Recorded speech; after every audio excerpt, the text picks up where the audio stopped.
Bukod sa pagbahang dulot ng walang tigil na ulan, umaaray na rin ang ilan nating kababayan sa Hagonoy, Bulacan dahil apektado na ang kanilang kabuhayan doon.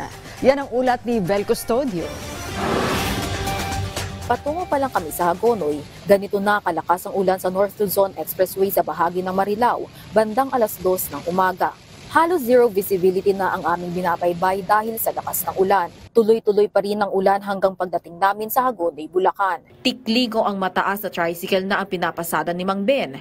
Pero may mga pagkakataong lumulubog pa rin ang tikling kapag sinasabayan pa ng high tide ang malakas na buhos ng ulan. Kaya naman, matumal ang pasada ng mga tricycle drivers sa lugar. Kaya nga may bagyo, kami kagaya nito, nakapila yung mga tricycle, walang estudyante. Yung mga tao ay ayaw halos lumabas sa bahay.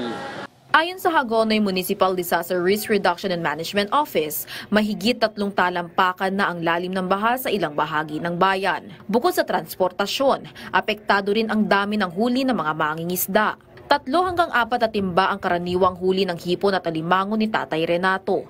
Pero ngayong masama ang panahon, 1 timba na lang ang huli na may bigat na 7 hanggang 8 kilo. Medyo mahina dahil yung mga sama panahon, pagkaganyang panahon, malalaki alon, malakas pa hangin. Lubog na ang mga bahay na nakatirik at nakapalibot sa palaisdaan sa bahagi ng Barangay Santo Niño, Sapang Pari.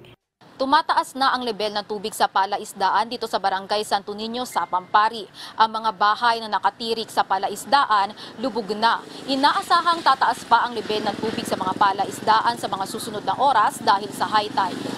Samantala, positibo naman ang reaksyon ng mga residente dahil sa maagang abiso ng suspensyon ng mga klase. Iwas abaha sila, iwas disgrasya. Sa module na lang po, sinisin lang po ng teacher namin sa cellphone. Vel Custodio para sa Pambansang TV sa Bagong Pilipinas.